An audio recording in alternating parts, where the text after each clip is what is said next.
All right, so we're back. Now, like I said, my name is James Frasca. I am a video production specialist here at Videoguys. And if you have any questions about anything that we go over today or any of the videos that we've talked about, definitely make sure to give us a call at 800-323-2325, and we'll be more than happy to answer any of your questions. Also, make sure to check us out every Tuesday at 3 p.m. on Facebook and YouTube. So let's go over the schedule for what we're going to talk about today. So first thing we're going to talk about is the advantages and disadvantages of some of the cables that you can use when in video production. Then we're going to do a brief overview of what NDI is, and then for the remainder of the show, we're going to be talking about the components of an NDI workflow. And what we're going to do is we're actually going to break down our studio and how everything is connected in our studio to our NDI network. So we're going to talk about software or production systems. We're going to talk about network switches like this NETGEAR. We're going to talk about cameras, whether they're PTZ or non-PTZ cameras. And then we're going to talk about NDI encoders and decoders. And then we're going to talk about NDI Tools, which is a free software that you can get on your computer or production system. And we're going to talk about 3 of those tools in that toolkit. So without further ado, let's talk about cables. Now, we've done this before, so we're just going to make this super brief. The pros and cons of HDMI, SDI, and then NDI. So with HDMI, the pro is that it is super consumer friendly. That is probably what you have connected to your TV at home right now. They're super cheap, but they're super reliable. You can get high speed and high resolution right out of the box. Now, the downside with HDMI is 2 things. You can't really run them long distances. You're really limited to like 25, maybe 50 feet if you get an extender, but you really don't want to be running them any longer than that. And then the other downside is there's nothing locking the cable into whatever you're connecting it to, say, for example, a camera. If you just give it a little tug, it's going to come out. So in the broadcast world, the professional video world, we are used to SDI. Now, SDI is great because you can run it much greater distances. You can go about 300 feet before you need to worry about getting an extender or anything like that. And they have a connection, a BNC connection to make it so it locks into place, and you can't pull it out unless you twist it and release it. Now, the difficult part with the SDI cables, if you are in, for example, a house of worship or education, is then you have to run this cable all throughout your building, and that can be a little bit cumbersome. Now, NDI is actually not a cable. NDI is video over IP, which means you're just going to use a standard Ethernet cable, a standard Cat6 cable. Now, NDI, very similar to SDI, can be run very long distances, and most of them do have a locking mechanism on them as well. But you get the added benefit of being able to use PoE if your NDI device is PoE compatible, and you get to use control. You can send control because NDI is bidirectional, whereas HDMI and SDI are only one direction. It will send video from point A to point B. Whereas with NDI, you can send information back and forth across the cable. So again, NDI, one cable to do it all. You can send your audio and video. You can power your devices with PoE, and we'll go into that a little bit later. And then you can also do PTZ control from one cable. So now, what is NDI? NDI is a network protocol that enables audio, video, and other metadata signals to be sent over standard networks in real time. So again, just being able to access your video or any media on your network on multiple devices and have them all communicate together on either a local network or an outbound network. So that's a very basic overview. We do have tons of videos on this. I didn't think to make a lower third for this, but I would definitely recommend checking out NDI November 2022, and we'll be doing it again this year for tons more information on a deeper dive into NDI. But this show is about what components do you need. So we're going to go over our workflow in our studio. This is all the equipment that we are using right now to do this show. So the first thing that we're going to talk about is the production system. So we in our studio are using a TriCaster TC1 Pro in order to mix our show and then also encode our show to the CDNs that we're broadcasting to, which is Facebook and YouTube right now. So the TriCaster TC1 Pro does have SDI inputs on the back of it, and for our main camera, this camera right here, we are using an SDI cable that's connected to our Panasonic CX350, and that is connected to the back of our TriCaster. Now, the other SDI cable that we're using is plugged into the output on our TriCaster to the input of a Sumo, an Atomos Sumo SE19, which we're using as a confidence monitor. So for the majority of these shows, that's what I'm looking at to make sure that I am on track. You know, I try not to look at the screen here. I try to look at the screen there. It makes it look a little bit nicer for the eyes. So those two components, we are using SDI and not NDI, but everything else in our studio is NDI. So how do we get all of these devices to communicate to each other? The next thing is the NETGEAR switch. Now, the NETGEAR switch is kind of a hub for all of the NDI devices to connect into each other. And all of these devices are just connected via, like I said, a standard Ethernet cable, a Cat6 Ethernet cable. So what do we have connected to our network switch? Well, we have a a PTZ Optics Move 4K right there. Oh, and there we go. Didn't think we were going to cut to it, but we did. That's our PTZ Optics Move 4K. That's PTZ camera. We don't need to cut to it, but we have another camera right above my head here, which is a Bird Dog PTZ camera. And then usually we will also have a third PTZ camera called the JVC KY-PZ400N. Now, all of those cameras are connected to our network switch, which is then connected to the TriCaster. And we're able to get the video from all of those cameras.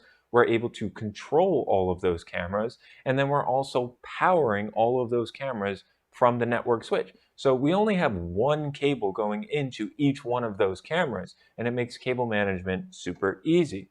Now, the other thing that we are using in our workflow right now that is NDI based is this laptop right here. That is where the PowerPoint that you see right here is being hosted.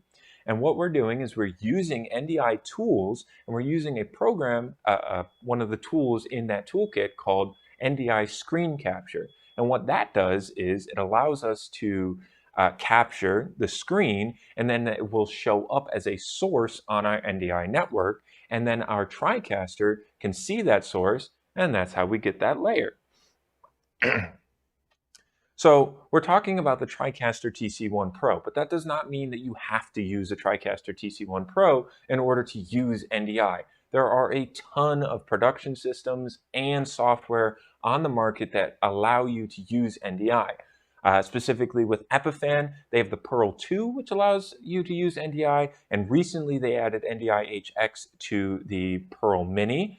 JVC also recently came out with the IP8, which is another turnkey production system that comes in either HDMI or SDI, but also NDI compatible. We're already talking about new tech with the TriCaster.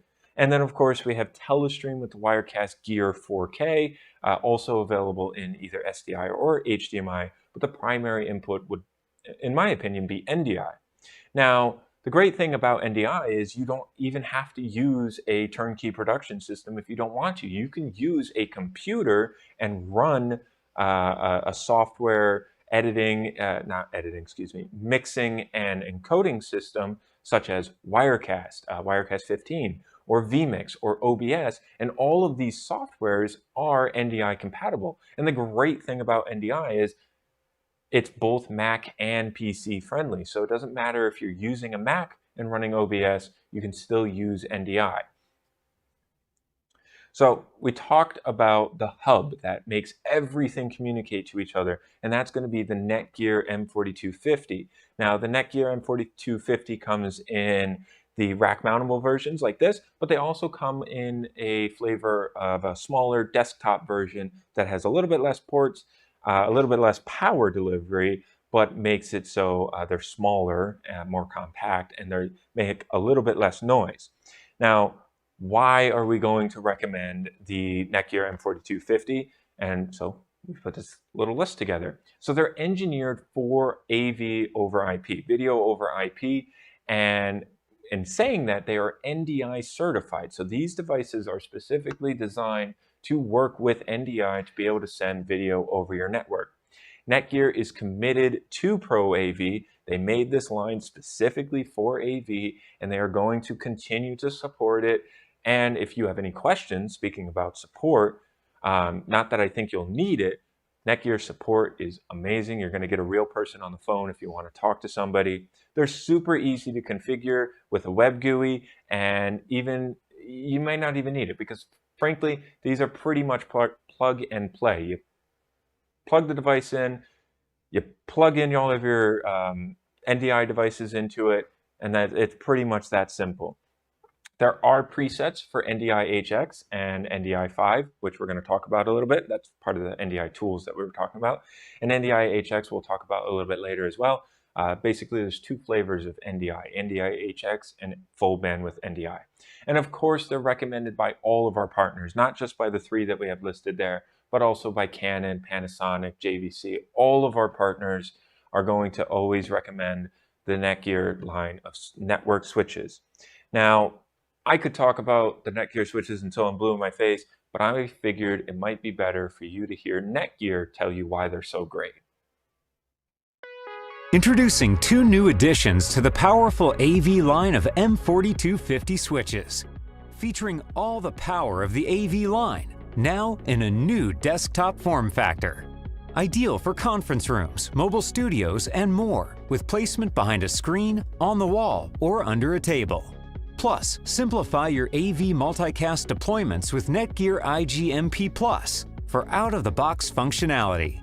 The revolutionary AV user interface contains pre-configured profiles for all major audio, video, and lighting protocols. With automatic multi-switch configuration and profile-based setups, setup is a snap with no need to hire an IT professional. PoE Plus functionality allows power over Ethernet connection to a range of devices for data and power over a single cable for up to 30 watts per port and a budget of either 110 or 220 watts. The powerful M4250 AV line of 1 gig AV over IP compact desktop switches. So that is, the kind of the gist of them. Now, one thing that you might have saw towards the end is you're going to see PoE and you're going to see total power delivery. And so I wanted to tell you what those are if you don't know already. So we mentioned this. Network switches have the ability to send power to a camera, and it's called power over Ethernet. And it's not just limited to cameras. You can use PTZ controllers, you can use NDI encoders and decoders, and a lot of these devices can be powered from the network switch. Now, there are three different flavors of PoE, and the name is going to tell you how many watts that device is required to use in order to use it. So PoE is 15 watts. Now, a lot of controllers or NDI encoders or decoders, those don't require a ton of power, so they're probably going to be PoE. Now, for the most part, PTZ cameras are typically going to be PoE plus. Now, that means it's 30 watts in order to power the camera. There are some very high-end cameras like the Panasonic UE160 that is, I believe, PoE plus plus and requires quite a bit more power because they're much bigger cameras. And that's going to be on average about 90 watts. Now, when you're looking at the network switch, you're going to want to look and see how much power per port is available. And a lot of the time you'll be able to tell by the name of the switch. It'll say PoE plus or PoE plus plus or just PoE. And that's going to tell you then the power per port, not necessarily the power of the entire unit. That's where the total power delivery comes into play. So, for example, there is a desktop switch that we offer that has 8 ports on it. They all can power up to 30 watts per port. Excuse me. It can have 30 watts per port, but it only has a total power delivery of 110 watts, which means you could plug in 3 PoE plus cameras into it, and you would be at 90 watts. So you would have about 20 watts left over but you wouldn't be able to power another camera over that. Now, there's two things to go along with that. Like I said, the network switches start at 8 ports and 110 watts, but they go all the way up to like 40 ports with hundreds of watts, like 700, 800 watts available. So there is a network switch for every, every situation. Now, the great thing about these network switches is, say you had those 3 cameras connected to that, that means you still have 5 ports available. Does that mean that you can't use those ports? No. See, the great thing about it is you can actually just provide power to the camera with the provided power cable and then still use the network switch to give control and send video to the camera, even if it can't power the camera anymore. So those are two terms that you're going to want to look at when you're looking at network switches. How much power per port can it give out, and what is the total power for the whole switch? Now we're going to get into PTZ cameras, and this is going to be, again, just an overview. We have videos that you can check out if you want to go into a more deep dive, but we're going to go over it real quick. What is a PTZ camera? Now, a PTZ camera stands for pan, tilt, zoom. So a robotic camera that you can control remotely. You don't have to have somebody manning a camera on a tripod. And these now a lot of these actually can stream directly to a CDN if you wanted to use just one camera. But a lot of these PTZ cameras are NDI compatible, and that's why we're going over a basic overview. What are some of the advantages of using a PTZ camera specifically in an NDI workflow? Well, they can be mounted out of sight. They can be on the wall, on the ceiling, like we have our bird dog camera here that is mounted on our truss above me. They're out of sight. They're basically out of sight, out of mind. The next thing is you can install it now, and then you can position the camera later, because again, once it's on the network, you don't have to go up and get on the wall to move the camera. You can control it from anywhere you are on your network. And then one of my favorite features is that a single camera operator can control multiple cameras from a single location. Again, if you have a controller, which we're going to talk about in a second here, you can control the camera, and you can even control multiple cameras all from one single spot.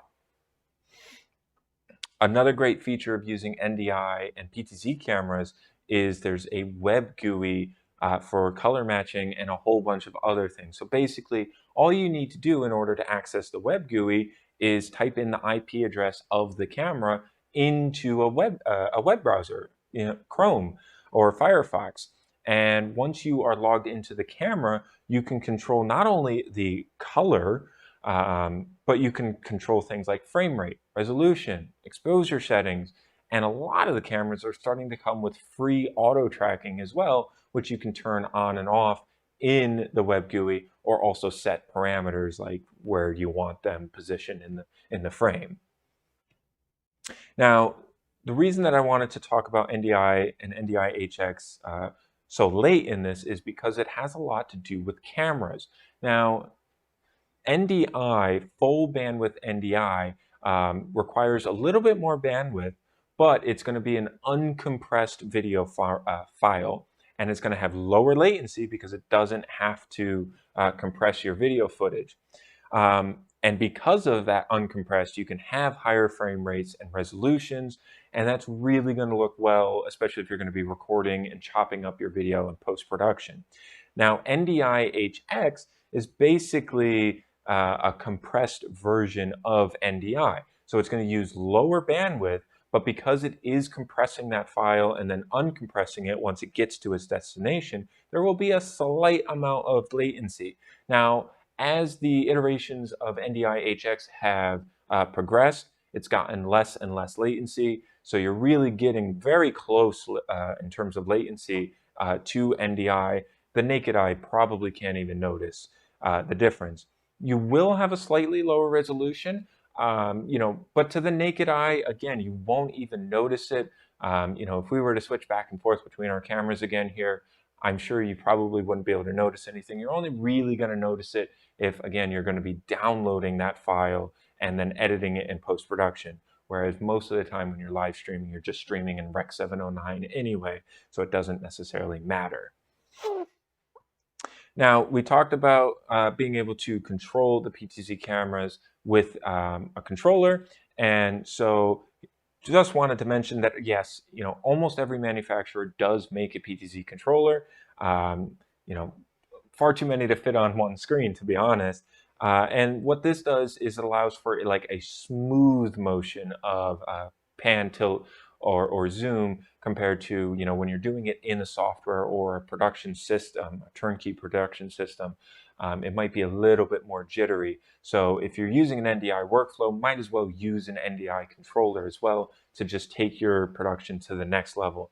I did want to mention we did a whole show on PTZ controllers, how to set them up, how to set presets, and it's a really great video, so I definitely recommend if you have any questions about PTZ controllers, check out that video. Now, the last thing that I wanted to talk about in terms of components of an NDI workflow is NDI converters. Now, there are two kinds of converters. There's an NDI encoder and there's an NDI decoder, and then they're used for two very different things. So let's talk about an NDI encoder first. And basically, it allows you to turn any HDMI or SDI camera into an NDI camera. So for example, if you have a camera that is a little bit outdated, but you still want to use it in your NDI workflow, you can get an NDI encoder and then plug your HDMI into the from the camera into the encoder, like this KiloView N60 here.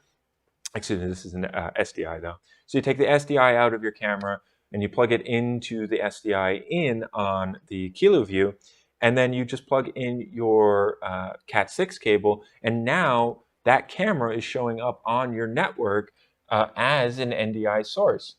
And it can, in a way, save you a lot of money, because if you don't want to necessarily get a whole new camera that might cost a couple $1,000s, well, here's an easy solution that only costs a couple $100s to bring in an existing camera from your possession into your NDI workflow. Now, the other converter is an NDI decoder. So NDI decoder allows you to decode a source on your network to be able to play on a screen or a monitor. Now, for example, with that, maybe you are a venue that has a band, a musical performance going on, and you want to be able to show that band, the recording of your band, on a TV at the bar. Well, now all you have to do is, as long as your switching system has a mix output, NDI mix output like the TriCaster and Wirecast does, then all you have to do is plug an Ethernet cable into an NDI decoder, then take the HDMI out of that, plug it into your TV, and now that TV is playing that NDI source, and you can even have audio or no audio, or video, no video. It's really customizable to whatever you want to be showing in that situation. So NDI encoders and decoders are a great addition to any kind of NDI workflow. And just to recap how all of this works together, NDI is everything all in one. You're getting your power, you're getting your video, you're getting your control all over one cable into, a network switch, and then anything connected to that network switch will be able to communicate with any other device on that network. Now, I did briefly mention this, and I want to talk about the three most used tools that we use from NDI Tools 5.5. Now, again, this is a totally free program that you can get from NDI's website. And we're going to talk about the three on the top there. But before we talk about those three, I want to give another plug to a show that we did a couple months ago with Glenn and Chris Burgos. Chris Burgos works from NewTek and did a huge deep dive into every single one of these applications and how they can be used in an NDI workflow. But we're just going to talk about the three on the top because those are something that we use every day in our studio. So first is NDI Studio Monitor. Now, NDI Studio Monitor allows you to pull up on a computer any NDI source on your network to be able to not only see it, but if it is a camera, be able to interact with it and control it. And if it is a computer, you can even use KVM technology to control that computer remotely from a distance. Theoretically, right now, if I wanted to, on our computer here, my laptop that I'm working at, I could open up Studio Monitor, pull in the source from the TriCaster, the multi-viewer 1, and I could technically run this show from here. Not going to do that, but just shows you the power of Studio Monitor. One thing that we use it a lot for is troubleshooting, to see if your camera is on the network before pulling it into your switching system. The next thing, and we've already talked about this, is NDI screen capture. NDI screen capture allows you to capture the screen of a computer and then put it as a source on your network. Now, we already talked about how we're using it to bring this PowerPoint in right here, but a huge thing that people are using NDI screen capture for is in esports. So say you have 2 teams of 4 playing, a competitive game, and you want to be able to mix all of those screens into your NDI workflow. Well, now all you need to do is download NDI screen capture on all of the players' computers and run that. And now all of their computer screens are going to show up as sources on your switching device, and you don't have to pay for any extra hardware or anything to capture that that screen. And it's totally free. And now you're taking your production level to the next level with very little necessary goods. The last thing I want to talk about is NDI webcam. So NDI webcam allows you to make any source on your network show up as a webcam. And this is great for if you want to use a Teams call or a Zoom call, because a lot of businesses are doing that, and you want to make yourself look that much better. Again, if we wanted to take this Mix 1 output of our TriCaster, we could use NDI webcam, connect to a Teams call, and then now we're talking to everybody that's in the call, except we look like this instead of, a webcam on a laptop. And that can come in very, very handy. Another way that we use that in our personal day-to-day is when we have a guest join us through Teams and we want them to be able to follow along with the PowerPoint. Well, again, now we're sending them this screen that you see so they can see exactly what we see. So NDI webcam, super powerful tool. Like I said, if you want to learn more about all of these different NDI tools software, definitely check out that video that Glenn Seaman and Chris Burgos did. Now, I know that this was a little bit long, but I really was just trying to do an overview of all of the components that you should have for an NDI workflow. I hope that you guys learned something and I didn't go over anything too much. But if you do have any questions, make sure to give us a call, 800-323-2325, and we would be more than happy to answer any of your questions. I have to throw in the plug for making sure to follow us on Facebook, and then, of course, subscribe to us on YouTube. And we are live every Tuesday at 3 p.m. Gary will be back next week, and I believe we're going to be talking about New Blue and Titler Live. So we will see you next Tuesday at 3 o'clock. Peace. Videoguys is available Monday through Friday. Give us a call at 1-800-323-2325. Don't forget to follow us on Twitter and Instagram to stay connected with all of our updates. And you can like us on Facebook. Keep an eye out for our live videos, and don't forget to subscribe to our YouTube channel. Thanks for watching.